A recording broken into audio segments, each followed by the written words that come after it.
So, regarding the work that you're doing in Guinea, why is it important when it comes to soft power? To me, for so long, people are telling the story for us, for Africans, and they tell the story of our countries, and usually they're not a good way to say it, and they only highlight and focus on what's negative in our countries. And as you know, stories shape the perceptions, the way people communicate about their countries. Even us, we tend to only focus on what's negative to share it on social media about our countries. But we don't make an effort sometimes to communicate in what's positive in our countries. And that shapes the narrative and also the perception of what people think of who we are. This is a big problem. Living in the United States for over 20 years, I've learned in America that storytelling is extremely important. It's extremely important to create a dream for the country so people can not only come to visit, but come to do business, come to, want to be a part of what's going on here. America was able with Hollywood to create a American dream, put it through movies, through videos, through you name it. So the world can dream to come here. Many countries across the world leapfrog from that when it comes to Singapore, to China, to Japan, to many countries like recently Rwanda in our own continent. But many African countries should also work today to tell our own stories. And that's what I saw Guinea is doing with the Guinea branding of the country. And it spoke to me because I always wanted to see countries like that in West Africa to be able to tell their own stories, to create the defining moment of where the country will be from now on. What will our children inherit from us, where we can be a dignified country? But then the world will dream also to come to our own countries because of the stories that we gotta tell. There's a lot of stories that we have to tell. Great stories from our countries, from our culture, from our values, from our principles, from who we are naturally. And today Guinea is doing a wonderful job on that. That's why I joined, the government to support in the storytelling of the country, meaning focusing on what's good and telling the good things that's happening in the country. This helps to attract investors, it helps to attract tourists, it helps to attract people who are curious enough to come and spend money in the country. That helps create jobs, but also, that can stabilize the country in a way where people don't look at it as they used to before. Senegal is doing it, the same thing for Ivory Coast and other countries.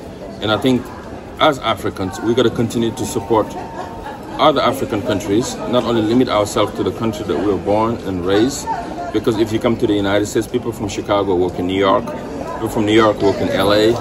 There's no they're crossing the borders. There's no walls of division, but more walls of opportunities. It's the same thing Europeans do, between Italy to Switzerland to the UK or to Italy. Europeans were able to walk in between their countries. Today, that's what I want us to continue to do as Africans. Take advantage of the greatest resources that we have to support each other. Because if Guinea succeeds, Senegal succeeds. If Guinea succeeds, Ivory Coast succeeds. But if Guinea is struggling, Senegal will struggle. And then until we understand that the economic integration that we need, it's going to come from each one of us through the way we work with each other. We will not come there. And that's why I'm doing my humble part in being an African to support Guinea and to support Senegal and to support Mali, to support wherever I see good work the continent is doing. That's what explains why I'm deeply working today to support Guinea's beautiful, great transformation, and especially through the soft power of the country. And what do you think is going to be the greatest challenge? The greatest challenge that we have as many African countries is to change the mindset of our own people to understand that they have to carry on the work themselves, that everything they say and do and put out in the internet plays a role in both helping the country and its image or damaging the work that's being done and deepening the dark side of the way people look at us across the world.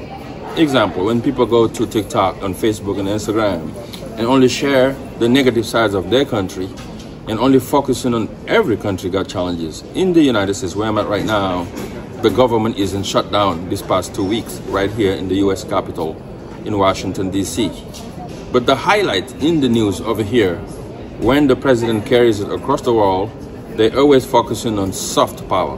what's great in the United States. They make people dream to come here, even though there's a lot of divisions, a lot of difficulties.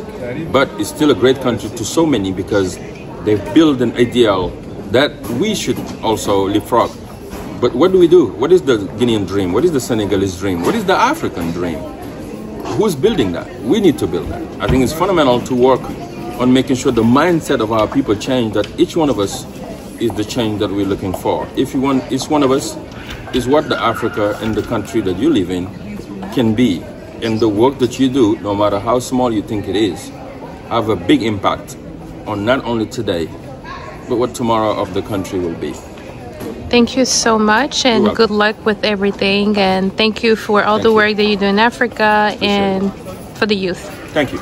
All the best to you. God bless.